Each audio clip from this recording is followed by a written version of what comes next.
Halo Sobat Catur semua, selamat bertemu kembali.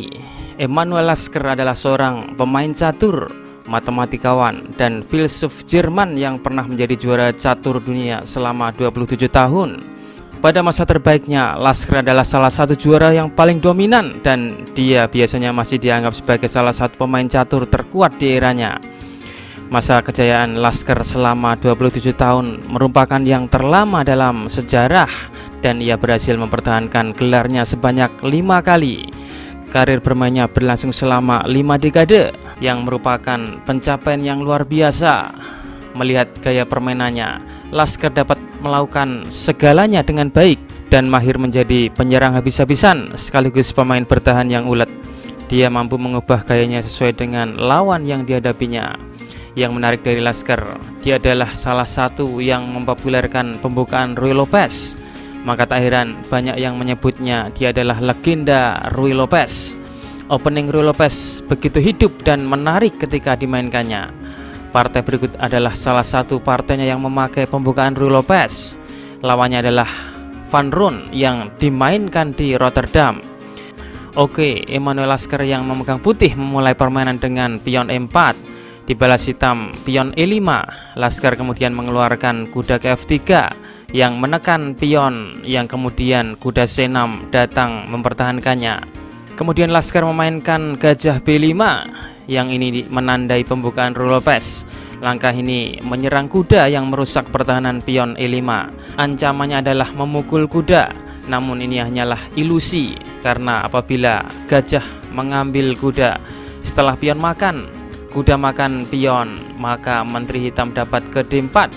Hitam berbalik unggul, mengancam sekaligus 2 biji putih.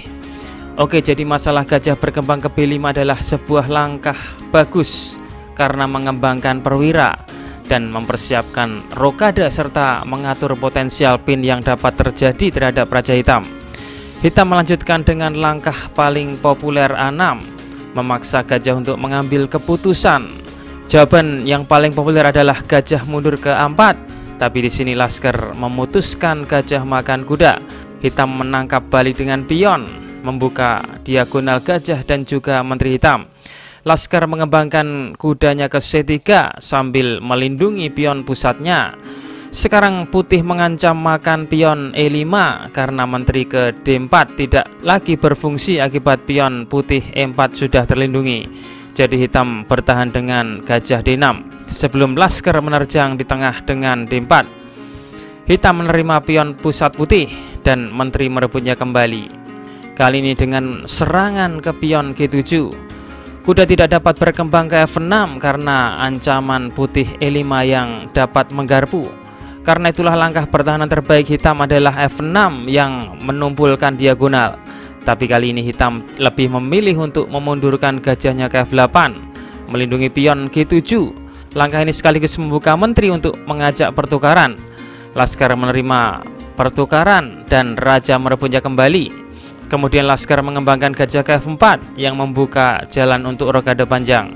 Sekarang hitam mungkin harus mempertahankan pionnya dengan gajah D6, tapi ia memilih langkah lain dengan mengembangkan kuda F6 yang kemudian memungkinkan putih untuk melakukan rokade panjang sambil melakukan ancaman skak. Raja E8 dilanjut Lasker mengambil pion C7 dengan gajahnya, mengambil keuntungan material. Hitam gajah berkembang ke D7 diikuti oleh dorongan pion E5 yang memburu kuda. Kuda melompat ke G4 berbalik mengancam pion F2 yang berpotensi garpuan benteng. Jadi Lasker melompatkan kudanya ke E4 untuk mempertahankan pion F2. Tapi hitam tidak tinggal diam. Gajah F5 datang menyerang mengganggu kuda. Sebelum gajah hitam melangkah ke F5 ini, langkah terakhir kuda putih ini bermata dua karena tugas kuda bukan hanya menjaga pion, tapi untuk melompat ke depannya yaitu ke D6 skak dengan serangan ganda ke raja dan gajah. Gajah hitam tidak ada pilihan lain selain menangkapnya. Mendorong pion putih datang mengambil balik sambil melangkah satu petak. Selangkah lebih dekat mendekati petak promosi. Hitam yang rakus mengambil pion F2 dengan kudanya. Tapi lagi-lagi Lasker tidak menghiraukan. Dia malah mengayunkan bentengnya ke E1 skak. Sekarang bisa saja hitam menutupnya dengan gajah, tapi putih akan memiliki trik keren untuk menjebak kuda hitam dengan benteng ke D4. Diikuti benteng ke E2, mengurung dan menghalangi pelarian kuda hitam. Oke, kita kembali. Di partai aslinya hitam menggeser raja ke F8.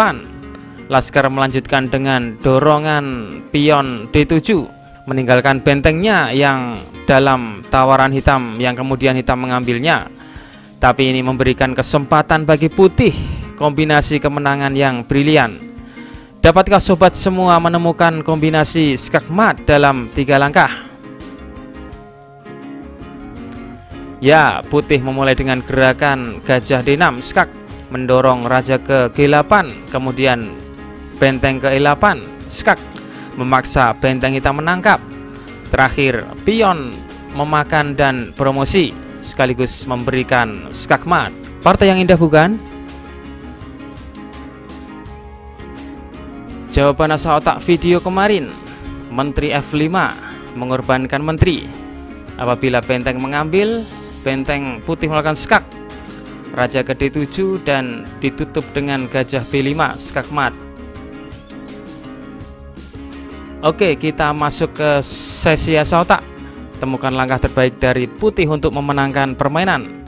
Jawaban asa otak ini akan kami tampilkan di video selanjutnya. Selamat menganalisa.